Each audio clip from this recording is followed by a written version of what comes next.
Congress hit a nerve in Moscow last summer when it passed and President Donald Trump signed H.R. 3364, the Countering America's Adversaries Through Sanctions Act. Beyond the law's many sanctions, its Section 241 requires the administration to submit to Congress a detailed report identifying the most significant foreign political figures and oligarchs in the Russian Federation, as determined by their closeness to the Russian regime and their net worth, within 180 days. Judging by the decibel level in Moscow, and intense activity by Washington lobbyists on behalf of Russian clients, many in the Russian elite would hate to be fingered as being creatures of Russian President Vladimir Putin. It's clear why being named in this report could lead to future U.S. sanctions, and the threat of being cut off from the dollar in American banking system can be crippling even without sanctions. Being listed would make it harder to do business in the West. In their anxiety lies our opportunity, if we use it wisely. Story continued below. The purpose of sanctions is to change behavior.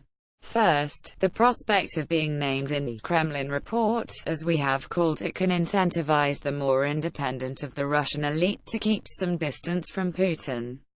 Second, it can suggest to the elite that Putin's aggression against his neighbors in the West can have bad consequences for them personally and should be avoided. Finally, the report may subject those named to increased scrutiny by the administration for corrupt behavior such as money laundering, helping the U.S. protect the American financial system from bad actors. The Kremlin report thus can drive a wedge between the Kremlin and some in the wider Russian elite.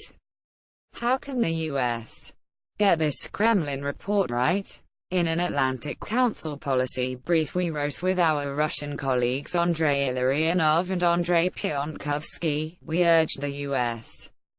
government to apply three criteria: a person's closeness to the Russian regime, whether the person made a fortune through corrupt commercial operations with the Putin regime, or whether the person held or channeled assets for the Russian leader in a seemingly corrupt fashion. Applying these criteria, we identified 7 categories of people and enterprises for inclusion in the report. 1. Those responsible for aggressive, corrupt or criminal operations within or outside the Russia. 2. Putin's close circle of contemporary friends from St.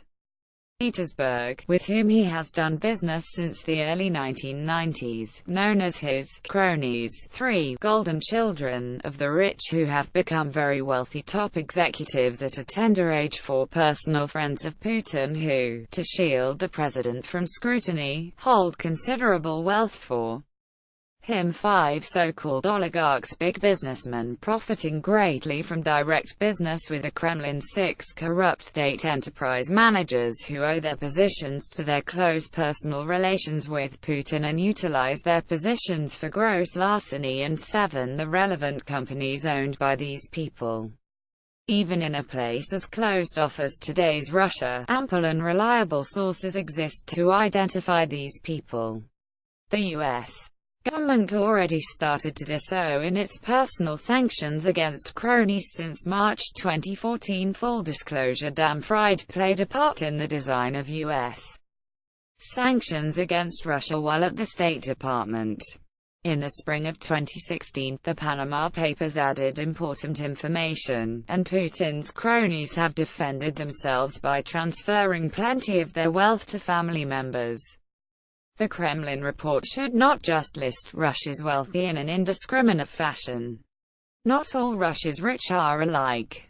Many made their fortunes before Putin and, to survive, are forced to pay large tributes to the Kremlin. To include such people in the Kremlin report would not appear consistent with the intent of Section 241 of the new sanctions law.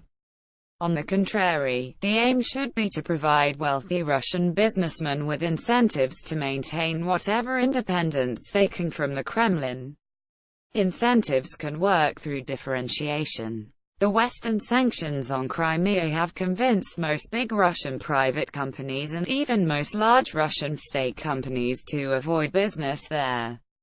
Increased Kremlin pressure on decent private businessmen has convinced many of them to quietly sell their assets in Russia and leave the country. Section 241 allows the U.S. government to either publicize or keep secret its choice of people and enterprises. There seems to be substantial pressure from Congress to throw together a big list. In our view, the list should be at least 40 names, but focused on the worst rather than be large. That will demonstrate its credibility, and separate the truly bad actors from the merely coerced. And it should not necessarily be the last list. We recommend keeping open the possibility of adding names to the Kremlin report in the future. New information could come to light about bad actors missed the first time around. Keeping the list open would also extend the incentive to Russians to act with caution to avoid being named. Being named on the list will not automatically mean being sanctioned, but it could be close in practice. A well-constructed public list, naming the worst of the elite, will best serve America's interest and arguably the free world's in responding to past and current Russian aggression, and discouraging it in the future. Anders Aslund is a senior fellow at the Atlantic Council. Daniel Fried is a distinguished fellow at the Atlantic Council.